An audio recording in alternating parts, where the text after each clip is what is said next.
შეურაცხმყოფელი და აგრესიული კომუნიკაციების მონიტორინგის სამმართველოს ამოქმედებს ამოქმედება უпростоრედ შინაგან საქმეთა სამინისტროში 1 ივნისიდან.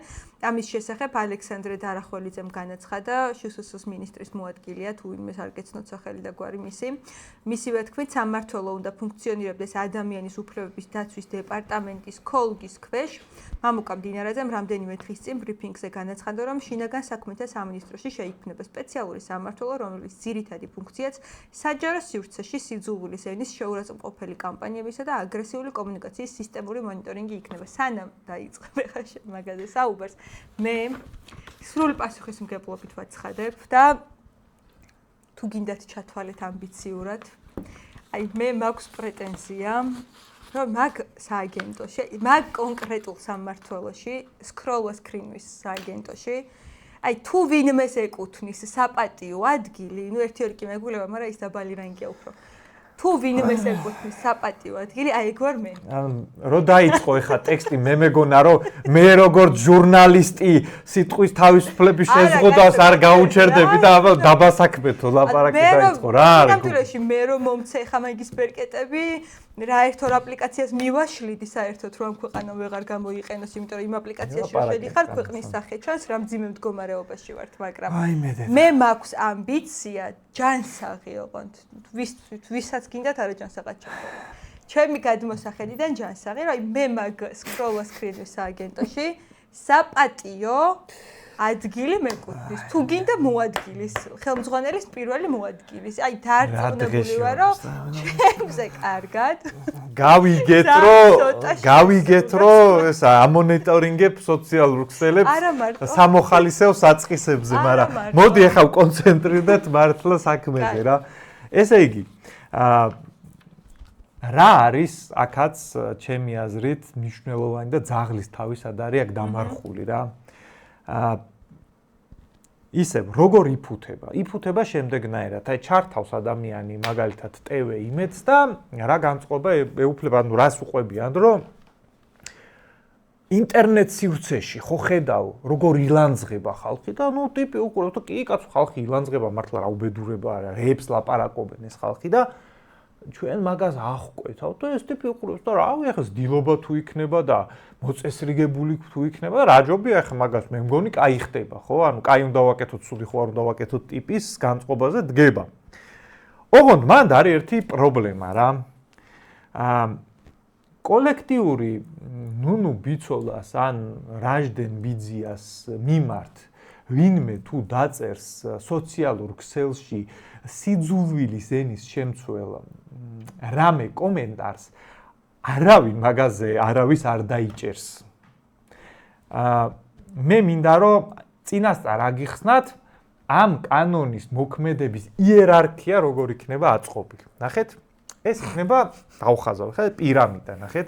მე მგონი არ გამოჩნდება ყველა. ნუ აი პირამიდა იქ, ნუ აი ეს პირამიდა იქნება. მე დავიჭერ და შენ აუხსენ მაყურებო. ნახეთ, გავუწევდი, მე დავიჭერ თქო.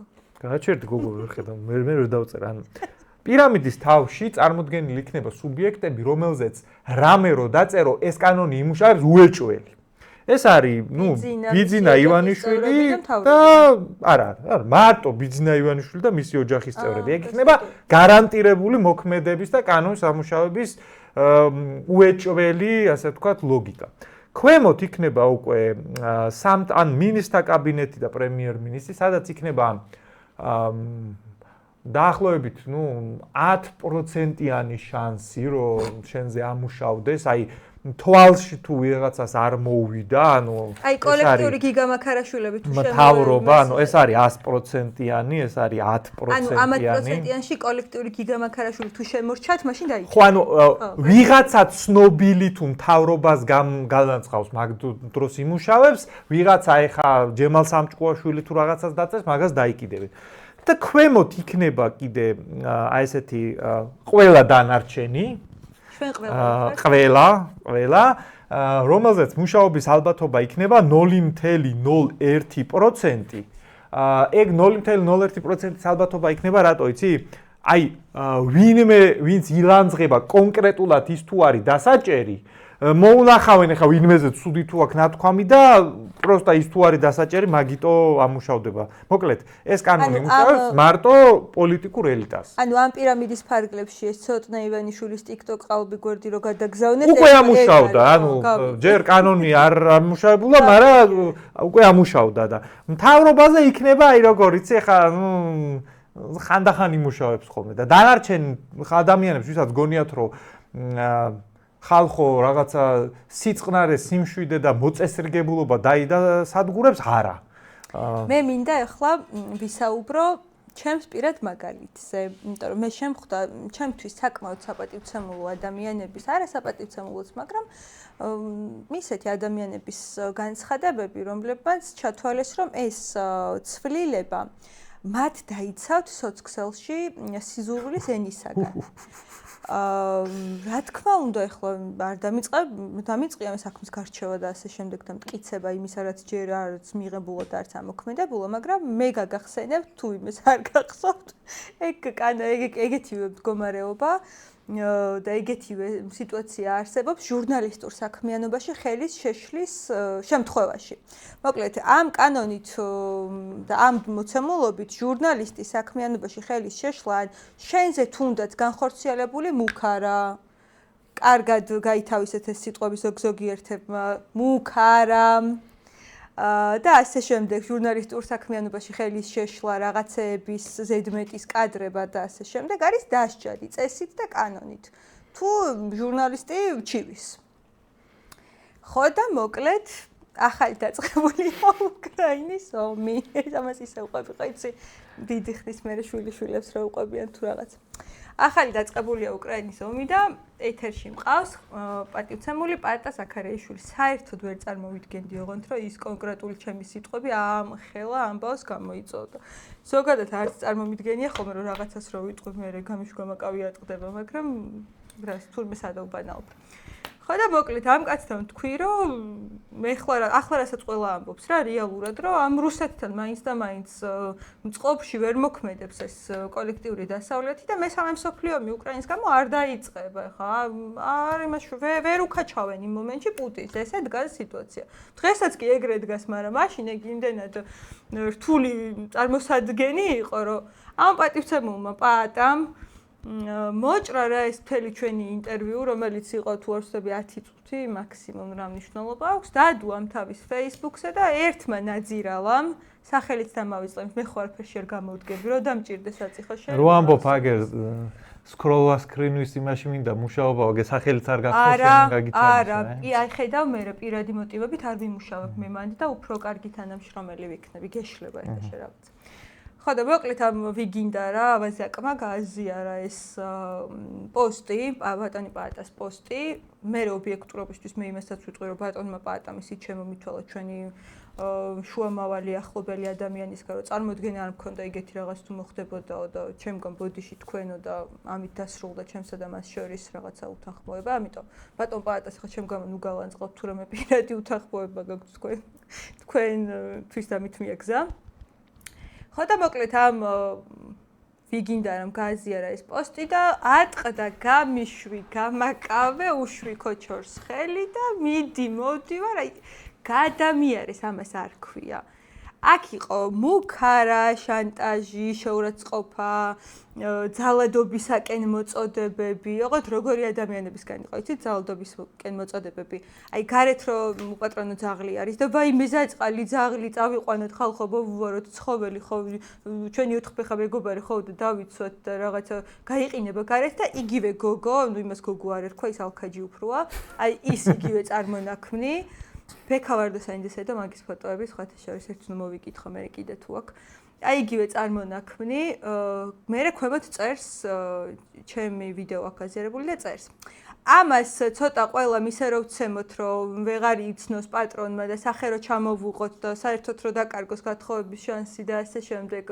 და ცხოვრების შანსი კარგი ხომ არ იქნება ხო არ დავირაზმოთ და აი ეს ყველაფერი ხო მიდის ოღონდ არ ჩერდება მე ამაში ჩაერთო ის ელისო კილაძე ხა რომ გამოკეტილია ციხის საკანში, იმსიც არ გაჩერდა, ჩემი ნაცნობ მეგობრებიც აყვნენ, ჩემმა კლასელებმა გააზიარეს ეს პოსტი და ვაიმე როგორ გრცხვენია თქვენი შენი არსებობისო, მე ოროსნები ერთმანეთს იმაშრებოდნენ კომენტარებში. თათიას მე მგონი ეს 4 წელი რაც დაგროვილი ქონდა, ეხა ყველაფერი უნდა დადოს. არა, ერთი წუთი, ანუ არა, პირიქით უნდა მოუყვეს იმძაფრე, როგორი იყო ამ ყველაფერი, იმიტომ რომ ეგ მაყურებელმა ცოტა არ იცის, რომ მე პირდაპირ ეთერში საგანგებო ეთერის დროს მაგამების პარალელურად რომ ვიჯექი და გადაცემა რომ მივყავდა, მაგ დროს ჩემს ტელეფონზე ზარები არ ჩერდებოდა კაცო და ყველა ზარი იყო, როგორ იცი, ანუ გარეთ არ გინდა რომ გამოხვიდე სახლიდან სამსახურამდე ანუ ფიზიკური ანგარიშწორების მუხარის კამპანია იყო. ეგ არ იყო სიძულვილის ენა. ეგ იყო სიძულვილის ფიზიკური ანგარიშწორების კაცო დღესაც მწერენ მათ შორის ძველი ნაცნობები, ძველი თანამებრძოლები, ძველი მეგობრები. ყველა მწერს მაგას ახლა ვისაც 1-2 სიტყვა ეწყინა. ეგ არის პრობლემა. ანუ შენ ვიღაცები გემუქრებიან კონკრეტულად რომ აი შენზე შეიძლება მოხდეს ფიზიკური ძალადობა. მე რა წავედი პოლიციაში. აი კიკვიძის პარკთან რო არის განყოფილება, რომელი განყოფილება არ მახსოვს, წავედი, მივედი, უნდა დავწერო ეს მოუყევი ეს. ნუ აი აგიყვანთო ხელმძღვანელთან, ავედი ამ ხელმძღვანელთან, ცოტა კრახით კი დასრულდა ეგ შეხვედრა და მითხრეს რომ ჩვენო არ გვეხება. წარმოდგენა არ მაქვს, მე რით დაგეხმაროთ, რომ სპეციალურ საგამოძიებო სამსახურში უნდა გამისამართოთო. თვითონ დაგირეკავენო. წამოვედი სახლში, მეორე დღეს დამირეკა საგამოძიებო სპეციალურმა საგამოძიებო უწყებამ. მელაპარაკდა, მივედი 6 საათი ვიყავი სრული გამოკითხვაზე, ისეთ დეტალებს მეკითხებოდნენ, რომ ბოლოს შევყვანდი და ლამის აქეთ ვთქვით, რომ აღარ მინდა თქვენი არაფერი მეთქი, ოღონდ თავიდანებეთ თქვა. ვერ დააკვალიფიცირეს, რომელი მუხლი იყო ეს კონკრეტული ქმედება. და გამომიშვეს, რომ კარგი შეგატყობინებთ ყველა როგორ განვითარდება პროცესები და ასე შემდეგ. გადის რა ერთი კვირა და მომდის წერილი სახლში. პატივცემულო თათია გაბრიჭიძე. ჩვენ ვიმსჯელეთ რა თქვენი საქმის თუ რაღაცის შესახებ და აღმოვაჩინეთ, რომ თქვენი кейსი ჩვენ არ გვექვემდებარება. და მე ვკითხულობდი, სად უნდა წავიდე? აი მართლა რომელიღაცა ავადმყოფი რამდენი ესეთი ადამიანია, რომელსაც სოციოქსელების ბოღმა შეუძლია მე გადმოვანთხიოს მით უმეტეს დედრობით სქესზე, ისე ხო, ჩვეულებრივ ცხოვრებაში. აი მართლა ვიღაცამ რაღაცა რომ დამიშაოს, რამე რომ დამემართ. შენ რო ვიღაცა ის უნდა მოხდეს პასუხი. პირიქით შეიძლება ადამიანს გაუჩნდეს ეგ განცდა, რომ აგერ კაცო ეგ არის ნათელი დადასტურება იმისი, რომ კანონი გვჭირდება, მართლა სიძულის ენა და რაღაცები არა, კანონი არსებობდა და კაცი შვილმა არ შეიბერტყა ყური მაგასო, იმიტომ რომ მაშინ პოპულარული არ იყო. ეგ არის მნიშვნელოვანი, რომ აუხსნათ ხალხს. რომ სინამდვილეში აგერ სიძულის ენა და შეურაცხყოფა კი არა, ფიზიკური ანგარიშწორების მუხარა რო იყო, შენ როგორც ჟურნალისტი პოლიციაში რომ მიხვედი, არავინ მაგაზე ყური არ შეიბერტყა. ეგ მოდი დავაფიქსიროთ რა, ეგ იმ ხალხს ვისაც გონია ეხლა რომ ინტერნეტში ცუდ რამეს დაუწერენ და არიქა სპეცნაზი შევარდება იქ და მის ღირსებას ეს რა ქვია ჩამოუღებენ კარებს ვინ შეურაცხო იმას, ეგრე არ იქნება. ლანძღვისთვის კი არა, ფიზიკური განადგურების მუხარისთვის არავინ არ შეიბერტყა. ეხლა მოდი ვთქვათ რაც შეეხება ამ ასე ვთქვათ ლანძღვის და სიძულვილის და აგრესიის აკრძალვას ლაპარაკში, ხო? მან არის ერთი ძალიან ბოდიში მომთხოვია და ტუპოი პრობლემა რა. პრობლემა დაიყვანება იქამდე, რომ პირველი ვიღაცა საჯაროდ რო გლანძღავს, მან არიქა სახელმწიფო და პოლიცია მოვარდეს, ეგ არადეკვატური მოლოდინი არის. შენ უნდა საჯარო სივრცეში ვინმე თუ რაღაცა პრეტენზიებს გიყენებს, საჯარო სივრცეში უნდა გასცე პასუხი. ეხლა რაც ჩვენ გუნდს ცილის წამება და ტყუილები გადაუტანია საკუთარ თავზე, ბარე ორ სუბიექტს არ აქვს ეგ ატანილი წლების მანძილზე. მაგრამ მაგის მიუხედავად არასდროს ჩვენ არ დაგვიყენებია საკითხი ისე რომ აი ესენი რაღაცებს ჩვენ გვაბრალებენ და არიქა ეხა პოლიცია მიმოქმედოს. ჩვენ ყოველთვის მაგას უდგებოდით რომ რავი კაცო თქვენ დედაცვატირეს უყველასი, აგერ ჩვენ სიმართლეაც არის იმას ვამბობთ და საჯარო სივრცეში საკუთარი აზრის დაცვა არის, რაც შენ თვითონ უნდა მოახერხო. და თუ მე რაღაცა ძალიან ძიმე ფორმებში გადადის, შეიძლება როგორც კაცმა ეგ ხა ქალბატონებს არ ეხებათ, იქ შეიძლება სხვანაირადაც მოიქცე.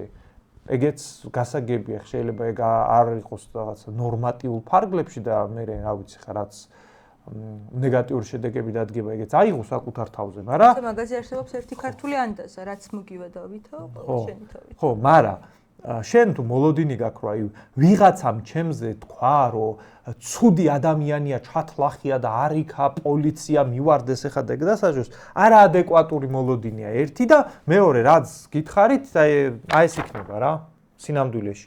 შენზე არავინ არ იმოქმედებს, ეგ იქნება მართველი პოლიტიკური ელიტის მიმართ შენ რო არ შეგეძლოს ნეგატიური რაღაცების ლაპარაკი მაგ ფუნქციას გადაჭრის და იმ მართველ პოლიტიკურ ელიტას და დანარჩენებს კიდე შენზე ცუდი რაღაცის თქმა თუ მოუნდებათ ისე ილაპარაკებენ ისევ როგორც დაგიბარებია რა